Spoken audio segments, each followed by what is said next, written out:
မိမတိုင်းကသူတို့ချစ်တဲ့ယောက်ျားကိုအမြင့်ရောက်စေချင်ကြတယ်အလုတ်လုံနေရသူများအလုတ်လုံနေရယောက်ျားဆိုရင်ကိုယ်ပိုင်အလုတ်ပဲလှုပ်စေချင်ကြတယ်လိုအပ်တာမှန်သမျှဖြည့်သီးပေးခြင်းတယ်လူတိုင်းကအားကြတာပဲဖြစ်ခြင်းတယ်မကောင်းတဲ့လမ်းသွားနေရင်ပြုပြင်ပေးခြင်းတယ်ဝစ်စားလိုက်တာလေးတွေမြင်ရင်ဝစ်စေခြင်းတယ်သူကြိုက်တာလေးတွေမြင်ရင်စားစေခြင်းတယ်သူ့အတွက်ဆိုပြီးတော့လေတခြားဝယ်တတ်ကြတယ်သူနဲ့ပဲအချိန်တိုင်းအတူရှိကျင်ကြတယ်ဒါဟာချစ်ချင်းမြတ်တာမိခင်နဲ့တူသောမိန်းမကိုရတာမိန်းမတမ်းမဲ့ငွေရှိတဲ့ယောက်ျားမှလိုအပ်တဲ့မိန်းမတွေငွေသားအပ်ပါစေဘာလို့ဆိုတဲ့မိန်းမတွေကောင်းတဲ့လမ်းလားမကောင်းတဲ့လမ်းလားတွေးမပေးနိုင်တဲ့မိန်းမတွေအဲ့ဒီလူမှားနေတောင်ပြန်မပြောနိုင်တဲ့မိန်းမ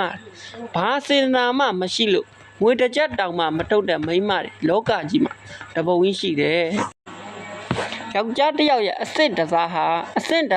သူ့ဘေးကအမျိုးသမီးပဲသူတို့ဘာလုပ်ရတဲ့ခက်အားမိန်းမမဟုတ်ဘူးသူတို့ control လုပ်နိုင်တဲ့မိန်းမမျိုးအဲ့ဒီလို control လုပ်နိုင်တဲ့မိန်းမနောက်လိုက်ရတဲ့ယောက်ျားတိုင်းကအောင်မြင်တဲ့လူတွေကြည့်ပဲတဲ့အဲ့ဒါကိုဒီကောင်ကမိန်းမကြကြောက်ရတယ်ဆိုပြီးပြောကြတယ်တကယ်တော့ကြောက်တာမဟုတ်ဘူးဗျအဲ့ဒီမိန်းမရဲ့ brain level